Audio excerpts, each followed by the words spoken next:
बाधूलवंशकलशाम्बुधिपूर्णचन्द्रं श्री श्रीनिवास गुरुवर्य पदाब्जभृङ्गं श्रीवाससूरितनयं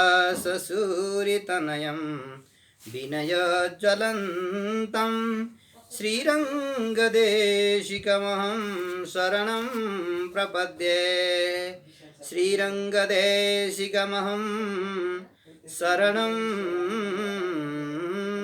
प्रपद्ये अनाघ्रातावद्यं बहुगुणपरिणाहि मनसो दुहारं सौहार्दं परिचितमिवाथापि गहनं पदानां सौभ्रात्रात् अनिमिषनिषेव्यं श्रवणयोः त्वमेव श्रीर्मह्यं बहुमुखय वाणी विलसितं त्वमेव श्रीर्मह्यं बहुमुखय वाणी विलसितं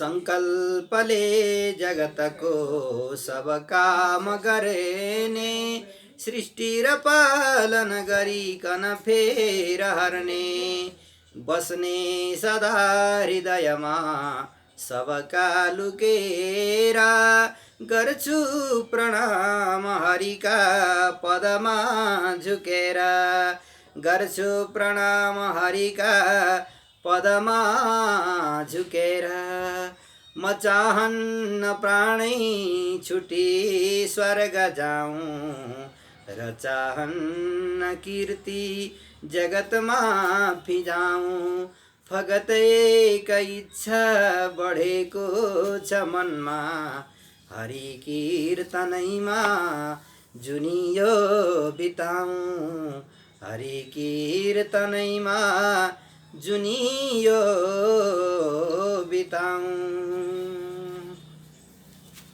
हुन त मधुर मेरो छैन भाषा र वाणी तर पनि हरिगाथा भन्छु जानी नजानी बिनती बुधहरूमा यो छ जोडेर पाणी गुण गुण लिनु होला भन्छ यो चक्रपाणी गुण गुण लिनु होला ओ भन्छ यो चक्रपाणी। जय श्रीमन्नारायण। यो श्री वैष्णव परिषद चितवन एवं महिला परिषद युवा परिषदको संयुक्त तत्वावधानमा जुम तन्त्रबाट जहाँ जहाँ विश्वका कुना कुनामा छरलिएर पनि आज यो सत्सङ्ग गर्न त मिल्छ, तर अब कतिले लाभ लिइबक्सेको छ त्यो यकिन गरेर भन्न अहिले सकिँदैन। जे होस्, यहाँ फेसबुक लाइभबाट हाम्रो एउटा यन्त्रबाट र अर्को यन्त्रबाट जुम तन्त्रबाट र अर्को युट्युब प्रविधिबाट पनि आजको सत्सङ्गको कार्यक्रम लाइभमा र जसरी तसरी हजुरहरूले श्रवण गर्न सकिबक्सिन्छ।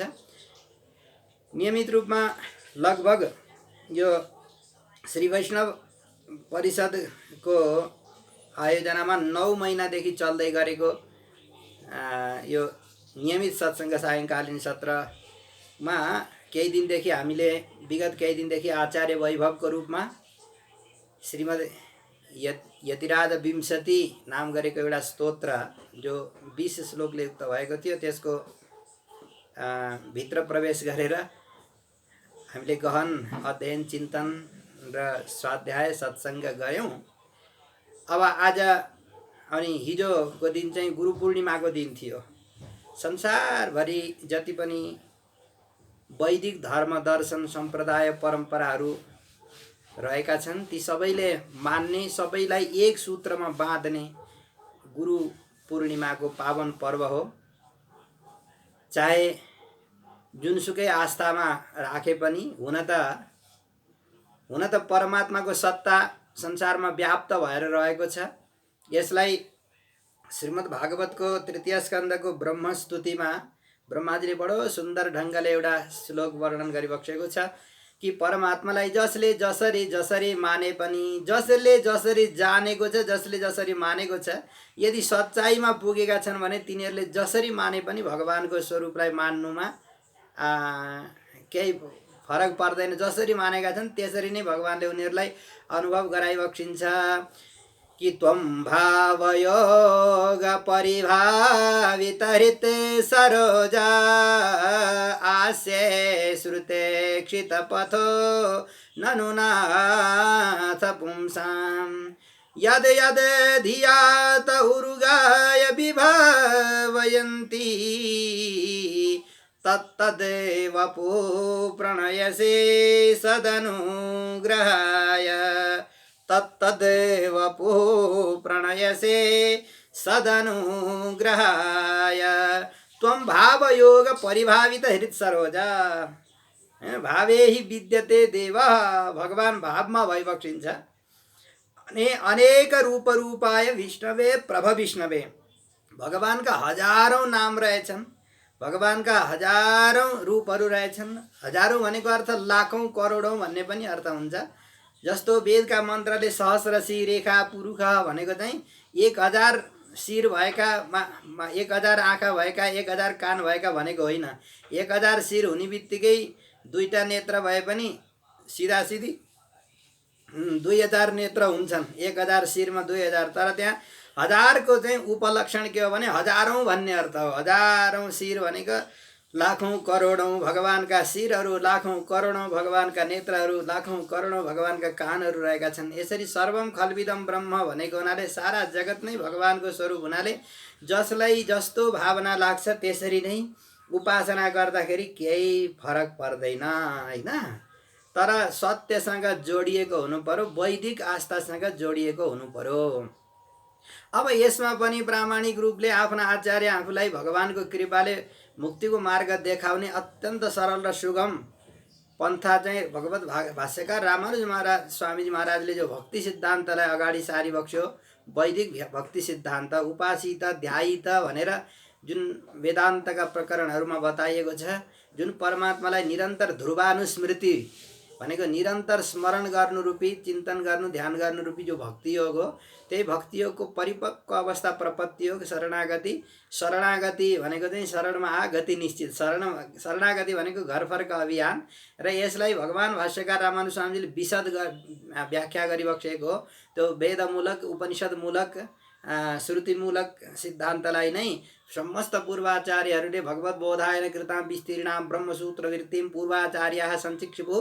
तन्मतानुसारेण सूत्राक्षराणि व्याख्यास्यन्ते भनेर यसरी रामानुज स्वामी महाराजले श्री भाष्यको मङ्गलाचरण पश्चात प्रतिज्ञा गरिबक्सेको छ कि भगवत बोधायनले बोधायन वृत्तिको आधारमा टङ्क द्रविण भारुची कपर्दी आदि गरेका जो पूर्वाचार्यहरू भइबक्स्यो उहाँहरूले नै गरेको जुन छान्दोग्य आदि उपनिषदहरूको अर्थ सद अर्थ हो त्यसलाई लिएर ब्रह्मसूत्रमा भाष्य लेखेर रामानुज स्वामीजी महाराजले ठुलो कृपा गरिबक्स्यो र त्यही परम्परामा अब रामानुज स्वामीले गरेको उपकारलाई स्मृति गर्दै गर्दै श्रीमद् बरबर मुनि स्वामीजी महाराजले गरेको रामानुज विषयक जुन वैभवलाई प्रकाश पार्ने स्तोत्रको बारेमा हामीले केही दिन 5-7 दिनदेखि सत्सङ्ग गऱ्यौँ र अनि गुरु पूर्णिमा पनि यो अवसरले हेर्नु सुवर्ण अवसर हामीले सत्सङ्ग यसरी गर्दै जाँदा गुरु पूर्णिमाको अवसर प्राप्त भयो अब गुरु पूर्णिमामा पनि आफ्ना आफ्ना आचार्यहरूलाई जो जसरी जहाँ रहिएको छ त्यहाँबाट आफ्नो सामर्थ्य अनुसारले स्मरण गऱ्यौँ भक्ति गऱ्यौँ गुरु पूर्णिमा भन्नु व्यास पूर्णिमा भन्नु व्यासले यही बेला किन अवतार लिबक्सेको छ भनेर हिजो धेरै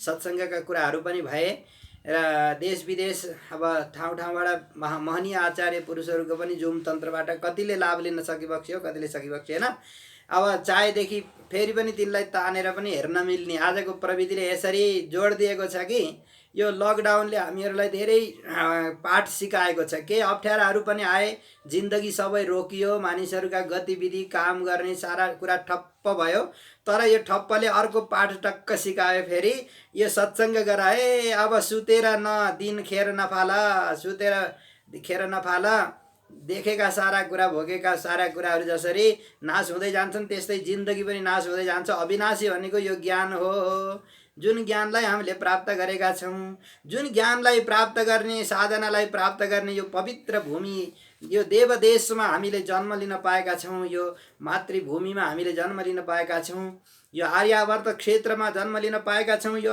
हिमालको काखमा जन्म लिन पाएका छौँ। यहाँ बसेको, यहाँका हावा, यहाँका पानी, यहाँका जडीबुटी, यहाँका नदी नालाहरू, यहाँका पत्थरहरू, यहाँका मन्दिरहरू, यहाँका सारा कुराहरू भगवान्मय छन्। सारा चिज के छ यहाँको? भगवान्मय छ। र यस्तो यो देवदेश नेपाल जननी वन्दे, नेपाल आमालाई पनि सम्झिनुपर्छ, जसले यो 5वटा कुरा चाहिँ जीवनमा जान्नै पर्ने र मान्नै पर्ने कुरा भनेर हिजोको सत्सङ्गमा एउटा निष्कर्ष निस्किएको थियो कि शरीरलाई पहिले स्वस्थ राख्न पर्यो हैन। शरीरलाई स्वस्थ राख्ने, अनि धनलाई स्वस्थ राख्ने, परिवारलाई स्वस्थ राख्ने, समाजलाई स्वस्थ राख्ने र पर्यावरणलाई स्वस्थ राख्ने, अनि परमात्मासँग भक्ति गरेर जोडिने, यी 5वटा कुरा जीवनका सूत्रहरू भनेर आचार्यहरूले बार बार भनिबक्सिन्छ। र यस्तो महनीय सत्सङ्ग गर्दै जाने क्रममा हाम्रा चितवन जिल्लाका साथी मित्रहरूले, स्वामीजी हजुरले यो देश छोडेर भाग्ने व्यक्तिहरूको बारेमा केही बोलिबक्सियोस् भन्दा आज त्यही विषयमा केही कविताहरू बनेका छन् र म ती कवितालाई यहाँ वाचन गर्छु। हजुरहरूलाई कस्तो लाग्छ? यदि सुन्दर लाग्यो, राम्रो लाग्यो भने यो आज वाचन गरेको यो कवितालाई हजुरहरूले ग्रहण गरिबक्सेला। नेपाल आमाले यसरी पुकारा गर्दै हुनुहुन्छ, गर्छिन् पुकारा पुकार जननी। पहिले 3वटा श्लोक चाहिँ वसन्त तिलक वृत्तमा रहेका छन्। यो आजकै ताजा ताजा कविता हो। यसले कसैको मन छुन सक्यो भने पनि एकदम धन्य धन्य सम्झिने छ। जय श्रीनारायण। लिबक्सोस् कविता। यो चाहिँ विशेष गरेर नवयुवाहरूको लागि छ। हुन त घर घरमा बुढापाका आमा बुवाहरू रहेर अब छोराछोरीलाई विदेशमा पठाएर कहिले अब यस्तै च्याटिङमा कुरा गरेर अथवा फोनमा कुरा गरेर, भिडियो कल गरेर अनुहार हेर्ने, अनि कहिले आउलान् भनेर बाटो कुर्ने मात्रै बाटो परिस्थिति रहेको छ। सम्पन्न परिवारका व्यक्तिहरू पनि लगभग यस्तै गरेर कोहीलाई चाहिँ अभावले गर्दाखेरि विदेशमा जानु परेको छ। कोहीलाई हुँदै पनि अब हुने खाने एकदम पुगिसरीका मानिसहरू पनि विदेशको सुविधा ऐस आरामलाई लुट्नको लागि उता गएको। यदि त्यस्तो हो भने फर्केर आऊ घर भन्ने यो कविताले सन्देश दिँदैछ। सुनिबक्स्योस्। हे देशका नवयुवा अब जाग जाग, यो देशको प्रगतिमा अब लाग। हे देशका नवयुवा अब जाग जाग, यो देशको प्रगतिमा अब लाग। छाडेर देश भगुवा हुन लाज मान, गर्दा परिश्रम यही पनि पुग्छ खाना। गर्दा परिश्रम यही पनि पुग्छ खाना। यही देशमा जति सक्यो पसिना बगाऊ, गर्छिन् पुकार जननी घर फर्काऊ। गर्दा परिश्रम यही सुन फल्न सक्छ, स्वर्गीय वैभव यतै पनि मिल्न सक्छ। गर्दा परिश्रम यहाँ गर्यो भनेदेखि नहुने कुरा केही पनि छैन। यो नेपाल विश्वमा यस्तो छ कि यहाँ 6वटा ऋतुमा प्रत्येक ऋतुको अनुभव गर्न सकिन्छ। यहाँ अब युरोपतिर गयो भने कहिले अब जाडो मात्रै भइरहन्छ हैन, घामको मुखै देख्न पाइँदैन भन्छन् मानिसहरू। हामी त गएका छैनौँ, तर सुनेर पनि स्वर्गको कथा त सुनेर गरिन्छ भनेदेखि यहीँका विदेशका कुराहरू सबैलाई लगभग प्राय थाहा छँदैछ। वातावरण कहीँ कस्ता वातावरण छन्, तर यहाँ अब हामीले प्रत्यक्ष वसन्त ऋतुको आगमन भएको अनुभव गर्न सक्छौँ। अनि ग्रीष्म ऋतुको, वर्षा ऋतु अहिले चलिरहेको छ, वर्षा ऋतुमा झरझर पानी परिरहेको हुन्छ, तर कोही बेला अब अति धेरै पानी परेर पनि बिग्न पर्छ। तर यसमा त मानिसहरूको उद्दण्डताको फल पनि हो। हुन जहाँसुकै डोजर लगाएर भिर बनाएर लडाएर गरेपछि अनि बर्खा पानी परेपछि बाढी आउँछ। अनि त्यो अब बगाएको जोतेर ठिक्क पारिदिएको माटो बगाउनै पर्यो। बगाउँदै आउँदाखेरि अनि कहीँ बाढी भएर पहिरान भएर बिग्न पनि पर्छ। केही मानिसहरूले निमन्त्रणा गरेका छन्। अब केही जङ्गलहरू फडानी गरेर जथाभावी अनावश्यकमा वृक्षहरूको कटानी गरेर पनि त्यसले निमन्त्रणा भएका छन्। अन्यथा प्रकृतिले दिएको सुन्दर अनुपम उपहार हो नेपाल। यहाँ वसन्त ऋतुको अनुभव हुन्छ, ग्रीष्म ऋतुको प्रत्यक्ष अनुभव हुन्छ, वर्षा ऋतु हुन्छ, त्यसपछि शरद ऋतुको आगमन हुन्छ। वसन्त ऋतुलाई ऋतुराजा वसन्त भनेर कविहरूका कलम चल्ने गर्छन्। तर भन्दाखेरि कति कति कविहरूले सुन्दर सुन्दर यो ऋतुहरूको वर्णन गर्नुभएको छ। श्रीमद् भागवतमा पनि ऋतु वर्णनको बहुत सुन्दर अनुपम उपमा देख्न पाइन्छ। दशम स्कन्धको 20औं अध्यायमा, पूर्वार्धको 20औं अध्यायमा। र ऋतुको वर्णन त वाल्मीकि रामायण त कति हो कति सुन्दर तरिकाले ऋतुहरूको वर्णन भएको छ। र त्यसरी शरद ऋतु, अनि शरद ऋतु पछाडि क्रमैले हेमन्त ऋतु, अनि फेरि शिशिर ऋतु, अनि फेरि वसन्त ऋतु, यसरी 6वटा ऋतुको प्रत्येक ऋतुको अनुभव गर्न पाइने यो नेपालमा हैन। यहाँ गर्मीको बेलामा गर्मीको प्रत्यक्ष, जाडाका बेलामा जाडाको प्रत्यक्ष, अनि ठिक्कको बेलामा जस्तो शरद ऋतु र वसन्त ऋतु चाहिँ राजा, ऋतुहरूका राजा मानिन्छन्। यो बेलामा सबै चिजहरू पाइने, यो अनुभव गर्न सकिने यस्तो देवदेश नेपाल। यहाँ प्रत्यक्ष यहाँका प्रकृतिहरूले यति सुन्दर आकर्षण गरिरहेका छन्। डाँफे मुनाल मयूरीसँग नृत्य गर्छन्, सङ्गीतमा निपुण कोइली गान गर्छन्, बासन्तीका वनलता लहरा भरी छन्, दैवीय प्राकृत कला पहरा भरी छन्। डाँफे मुनाल मयूरीसँग नृत्य गर्छन्, सङ्गीतमा निपुण कोइली गान गर्छन्, बासन्तीका वनलता लहरा भरी छन्, दैवीय प्राकृत कला पहरा भरी छन्। अब शार्दूल विक्रीडित छन्दमा केही श्लोकहरू रहेका छन्, तिनलाई पनि लिबक्सियोस्। अनि फेरि हाम्रो नियमित अरू सत्सङ्गको कार्यक्रम चल्छ।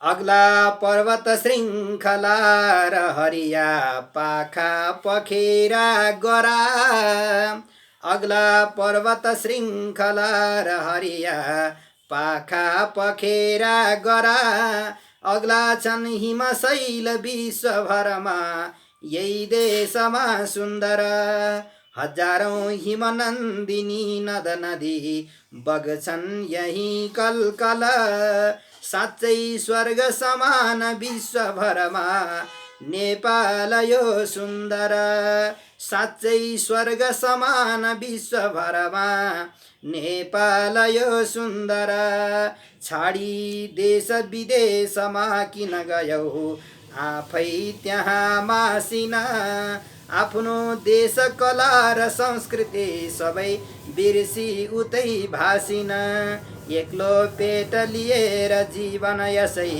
बाँचेर पो के भयो, छाडी धर्म रिवाज रीति सब नै साँचेर पो के भयो, आफ्नै देश यही बगाई पसिना बाँचेर के हुन्न र, आमाको ममता सजाई मनमा साँचेर के हुन्न र, अर्काको रिसले जलाई घरको हेर्ने तमासा तर, आफैले गरिए विकास घरको को हुन्न पो भन्छ र, जाग्नै पर्दछ जाग जाग अब लौ हे युवा हो सब, नौलो जोस बिहा लिएर देश हितमा गर्दै ठुलो उत्सव, अर्को स्वर्ग हुँदैन मातृसमको देउता कुनै आखिर, आमाको अनुहारमा अब मिठो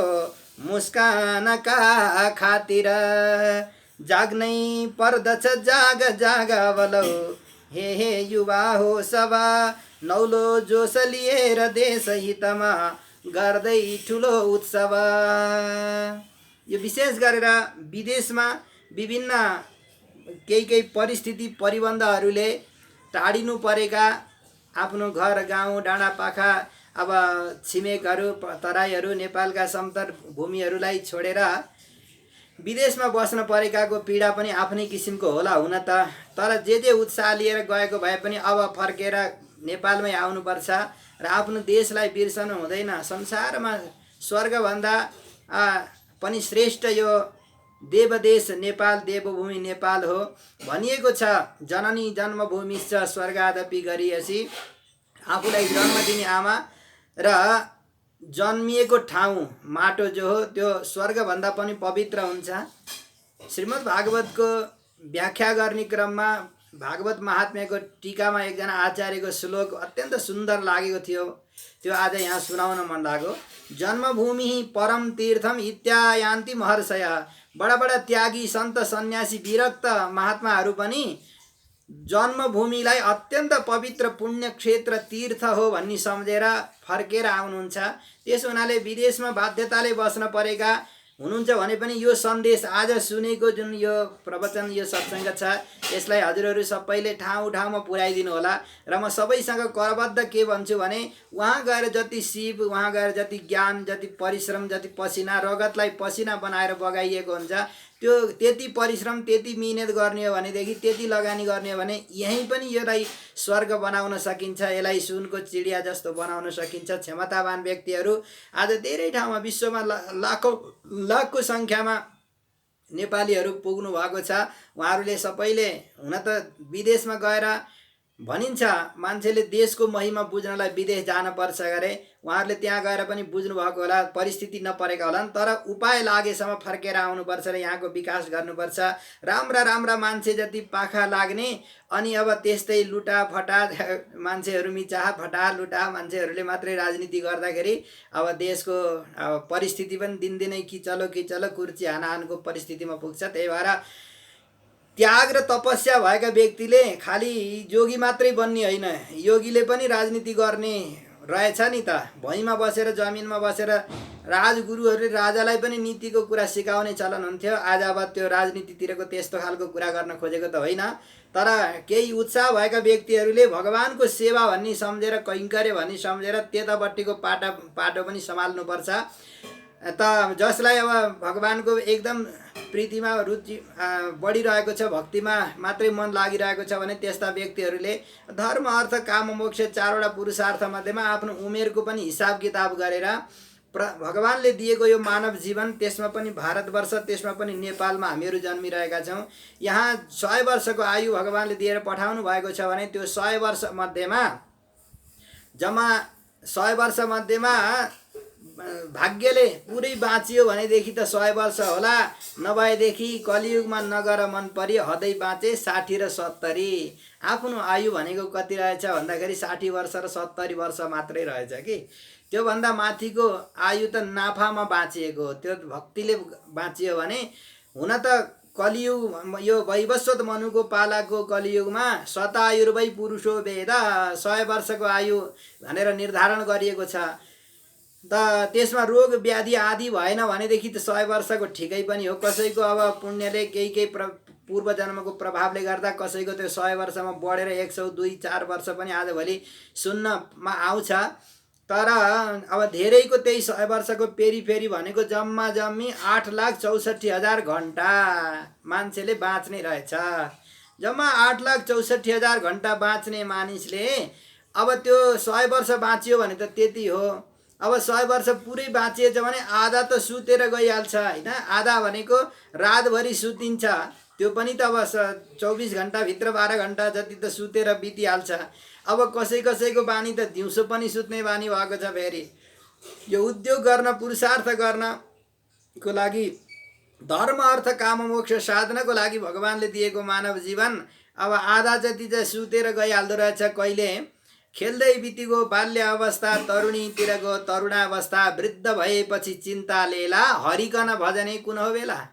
भगवानको भजन गर्ने, तत्त्वको ज्ञान गर्ने होइन, आफ्नो स्वरूपको पहिचान गर्ने। को हुँ पहिली म को थिएँ जगतमा, कुन कामले जन्मिए, मैले गर्नु छ काम के, कति यहाँ आएर के गरेँ, के गर्दा सुख मिल्छ दुःख कसरी पर्दैन देख्नु अरे, फेरि जन्मनु मर्नु नर्क झरनु पर्दैन के गरे।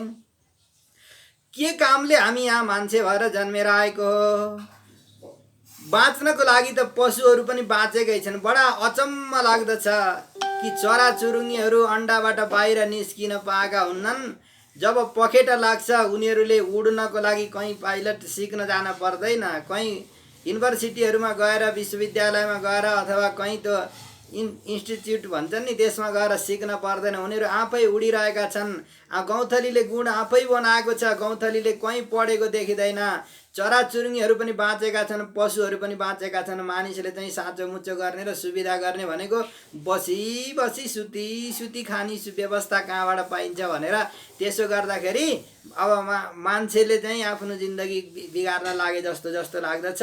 तर वस्तुतः मानिसले आफ्नो खोजी गर्ने हो भनेदेखि आफ्नो बाँच्ने आधार तय भइसकेपछि समाजको लागि, परिवारको लागि, दाजुभाइको लागि, देशको लागि र सकिन्छ भनेदेखि अझ हाम्रो वैदिक उद्घोष त के छ भने यत्र विश्वम भवत्येक अनिडम्म, सम्पूर्ण विश्वलाई नै परिवार मान्ने र सर्वे भवन्तु सुखिनः सर्वे सन्तु निरामयाः सर्वे भद्राणि पश्यन्तु मा कश्चित् दुःख भाग भवेत्। यो सम्पूर्ण विश्वको कल्याण होस् भन्ने। अब त्यसको लागि विश्वको कल्याण गर्न निस्केको व्यक्तिले कमसेकम आफ्नो कल्याण गरोस्, आफूलाई जन्म दिने मातापिताको कल्याण गरोस्, आफू जन्मिएको भूमिको कल्याण गरोस् न है, राष्ट्रको देशको बारेमा पनि केही चिन्तन गरोस्। सबैभन्दा पहिले आज त मातापिताले दुःख पाउने अवस्था देख्दाखेरि सम्पन्न परिवारका हामीले के देख्यौँ भने गाउँका मानिसहरू सहर चाप्दै जाने, अनि सहरका मानिसहरू पनि राजधानी चाप्ने, राजधानीतिर छिरेका मानिसहरूले फेरि विदेशमा, अब अमेरिकामा, अस्ट्रेलियामा अहिले सबैको गन्तव्य भनेको त्यस्तो पो भनेको रहेछ। अमेरिकामा गएर उतै सेटल हुने, यता फर्केर पनि नआउने।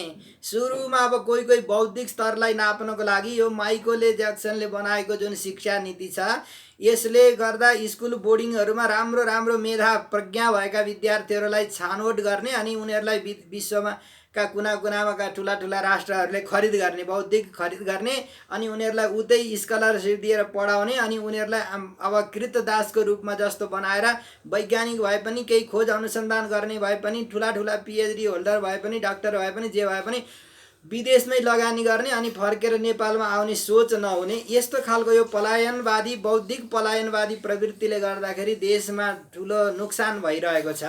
यहाँ भएका बौद्धिक स्तरहरूले यहीँको विकास र यहीँको राष्ट्रिय चिन्तन गर्ने भएको भएदेखि यहाँ राजनीति गर्ने व्यक्तिहरूले पनि त्यस्तो खालको अडान त्याग र तपस्यासित काम गर्ने भएको भएदेखि अलिकति मात्रै श्रृङ्गार गर्यो भने एकदम बेहुली जस्तो बन्न सक्ने नेपालको परिस्थिति र यहाँबाट सिधै भगवानको वैकुण्ठसम्म पुग्न सकिने, चारै पुरुषार्थ साधन गर्न सक्ने यस्तो देशमा हामी जन्मेका छौँ। र जुन मातापिताले हामीलाई जन्म दिनुभएको छ उहाँहरूका प्रति हाम्रो उत्तरदायित्व, त्यो कर्तव्य बोध भयो भनेदेखि मात्रै मान्छे भएर जन्मिनुको सार्थकता हुन्छ। नभए बाँचेर पो के भयो भन्ने कविता फेरि पनि आउँदछ।